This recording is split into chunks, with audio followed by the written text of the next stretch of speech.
The show has the correct name. Trust me. In this episode alone, we have people who have way too much mouth. They just talk, talk, talk, talk, talk. And then we have people who have not the sense that God gave them to know that they need to shut the hell up. Child, let's get into this. And I'm like, come on through, Cookie. I want to pull my soapbox. That's basically. Let's talk about drag and all its forms.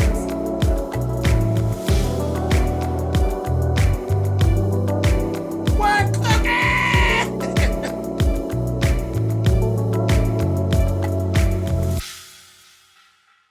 Okay, guys, this is season 4, episode 5 of the Have and the Have Nots. These folks, child, they drove me crazy today. Talk, talk, talk, talk, talk, talk, talk. Shut the hell up. Everybody's up on charges for something or other, and they just running their damn mouth. What the hell really goes on? Now we got Benny. Benny done forced his way into Candace's house. He always with his old goddamn meddlesome ass, and he sees Q's old good old fine dead ass laying there on the floor. So now he done implemented himself into the bullshit, and he's, when they go back and forth, and then he tells Candace, okay, I'm gonna take care of it. You need to go find Jeffrey. She don't know where the hell Jeffrey is, but she got a good idea. So she gotta go find Jeffrey. He said, I'm gonna take care of it, because naturally he's still laying there because she can't move him. So now Benny done involved himself in some more Candace's bullshit as usual. Ridiculous. Then we go down to the jail. Everybody's still bickering and arguing, going back and forth and carrying on. They done took Jeffrey to talk to Jeffrey. Everybody nervous. Okay. Jennifer ends up coming back down to DA. They get to going back and forth. She gets to having it out with Veronica. Child, they was slinging the reeds and slinging venom back and forth like it was nobody's business. She said, girl, where's your hair at, girl? And they went back and forth and back and forth. And she told her, girl, come closer. She said, what do you want to get some more charges? She said, come closer. She wanted to whoop the shit out of her. Jim and David got to fight because David want to keep on standing up in there, saying whatever he want to say. I'm going to tell David, your wife is a cold-blooded bitch. And Jim's in there saying that Jeffrey's out there right now singing like a canary. This, that, thing, and the other. And she's giving, no, he's not like Wyatt, blah, blah, blah, blah, blah. They're just going back and forth, back and forth, back and forth. Just a damn mess. And he just kept calling Veronica a bitch until David finally yanked his ass and they had to come in there and separate them. Then we go through the whole thing. David's being released. David got released. It was so funny because when they were going back and forth, Catherine had told Veronica, just stop it, just don't say nothing to Jennifer. And Jennifer gonna say, girl, you better listen to your criminal friend, child, about fell out. I said, Lord have mercy. Just terrible. They just going back and forth, back and forth. So they're letting David go. David's getting to go. Jim saying, did you make a deal with her, David? And he's like, no. But Jim doesn't believe him. He doesn't believe him. So he's pissed off with David, naturally. Then David is saying, I need to, my son, I need to figure out where's my son. And they're like, no, you need to go about your business and whatever. Veronica's talking about, Jeffrey can wait. David, you work on getting me out of here. He said, Jeffrey can't wait. And you can stay here. I'm going to go take care of Jeffrey. That bitch, she is so crazy with herself, just crazy. And he told Catherine he'll work on getting her out of there.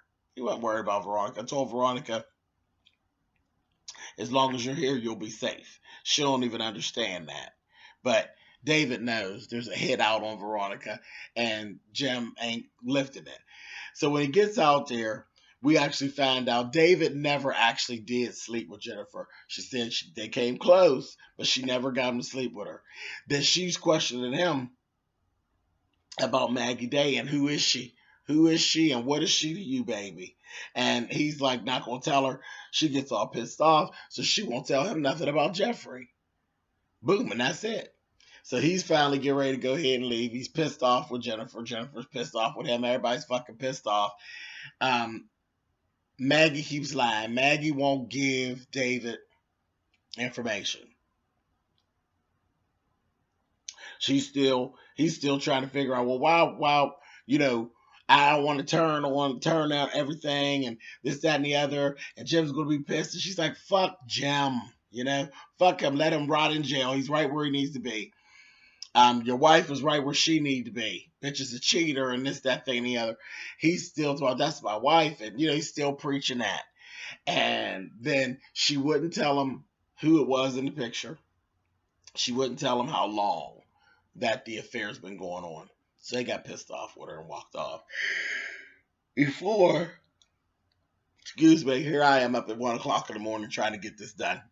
Before he left, he ended up, and this was so stupid, David, with the fucking talking too much. He gets her phone and he calls Mama Rosa. Mama Rose, she's the little mob woman that they deal with. And he asks her about the hits. Is there a hit put out? She's saying, no, there's no hit put out on your wife through us, but don't let your wife go home. That's all I can tell you. Don't let your wife go home. So David got to take care of all that. That's that. But he called on damn Maggie's phone. So I know that's going to come back to bite him in the ass later. Maggie's going to find out something because Maggie's nappy like that.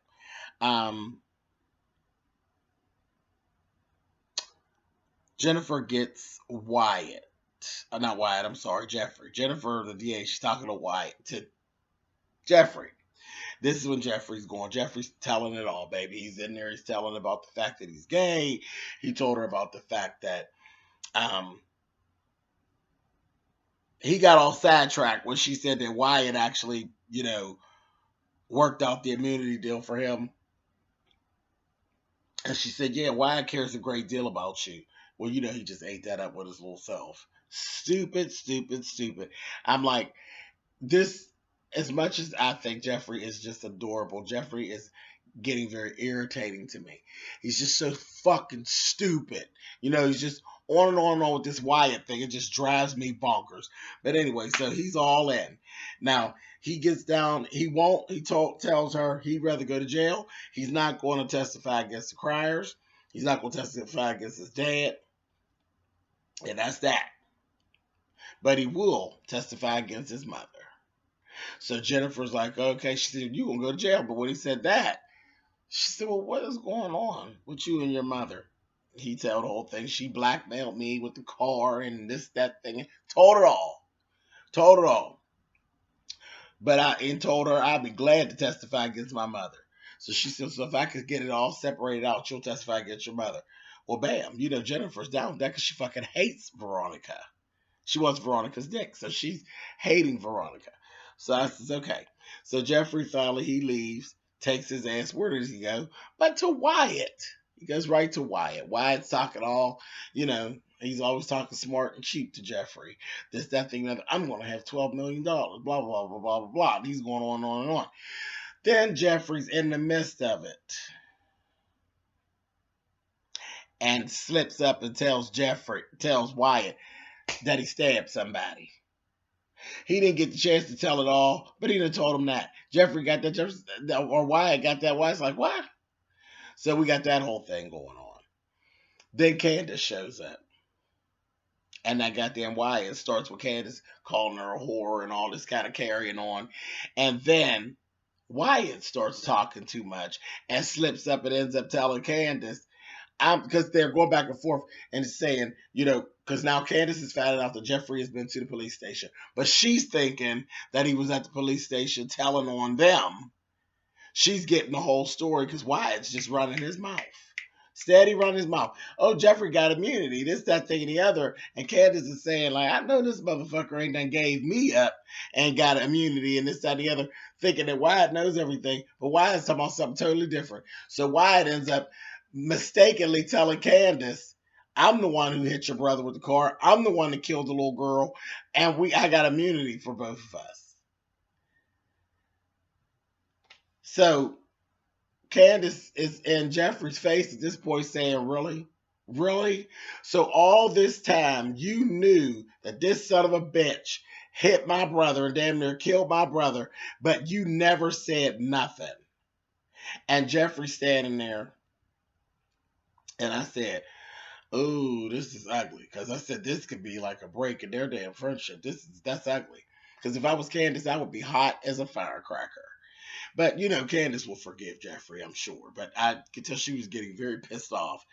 And then is when Jeffrey really pissed me off. When he flipped the whole script and told Candace everything was her fault. That ever since he met her, his life was a shambles. And she's at the bottom of all of it. So everything's now her fault. And I don't ever want to see you again. Excuse me, Jeffrey, motherfucker. So now you are going to flip everything. Everything that's wrong in your world is all Candace's fault now? Not this other closet queen standing here to dogs you out. He ain't at fault for nothing. It's all Candace. Really, Miss Jeffrey? Really? So I was pissed off with Jeffrey. Piss. Candace said, that's okay, Jeffrey. It is what it is. You just remember that you were involved with everything from the beginning to the end. And she made it very clear. She was being very candid about the fact of what, said from the heart and the back. Letting him know, motherfucker, we in it together. So don't try to get cute. Don't try to play games. You ain't got to speak to me, but you bet not speak about me either. I said, yes, Candace, bitch. Then she ends up getting ready to go, and she said, Candace always got a line before she leave. And she told that stinking ass, she said, whenever you get tired of this one using you up, you know where to find me. I said, yes, Candace, bitch. Yes.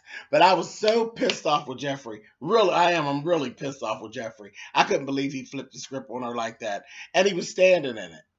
Standing in it. Just stupid. And why is going to do him in like he always does. Just going to do him in. Anyway. So that's basically where they left off at. Sheila was leaving. She left on out. Now, Hannah, last little thing here. Good old Hannah. Hannah got the baby. The baby's sick naturally. She ends up leaving the hotel and she's trying to get to county hospital. She ain't got but $9 on her, okay? So the little raunchy cab man, he gonna take her. She made it halfway there and then he put her out the cab. He wouldn't go. This baby's sick. He's like, that's your motherfucking problem. Bitch, give me $9, get out my cab. Put her ass off. She gets out of the bus stop. And then we actually see the baby passes out actually at the bus stop. I'm starting to think that baby has some type of a Jones. It doesn't seem like a normal sickness. And it seems as though maybe they were actually giving this baby drugs. Because he seems, he's hot and he's sweating, but he's cold. He's outside and it's clearly summertime. Or sometimes it's warm. Nobody has coats or jackets or anything. And he's saying that he's cold. Very much the symptoms of like a drug, like a drug thing. Like he's an addict.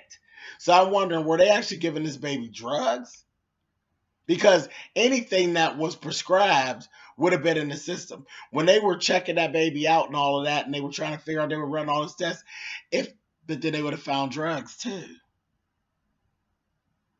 I don't know. That's a hole in the writing. Tyler done left us with a hole in the writing. But whatever. So that's where she's at with that. What's the last thing? Last thing, Quincy's sister that sent the cute little Hispanic guy to go and steal a car because they had tracked his phone to Candace's address. She don't know it's Candace, but to his address in this nice neighborhood. And she told him, you go steal a nice car so you can take me so I can go look for my brother. So that's where we ended. It was a good episode. But like I said, everybody was doing too much fucking talking and not enough shutting up and literally talking over things that they had no business talking about, and everybody getting all the information that they haven't had, but all by mistake. All because motherfuckers talk too much. Oh, gotta love it. Anyway, so this was good. This was good. Can't wait till next Tuesday. Thumbs up, thumbs down. You guys know how that works. And I will get back with you guys next week. All right, guys. Bye.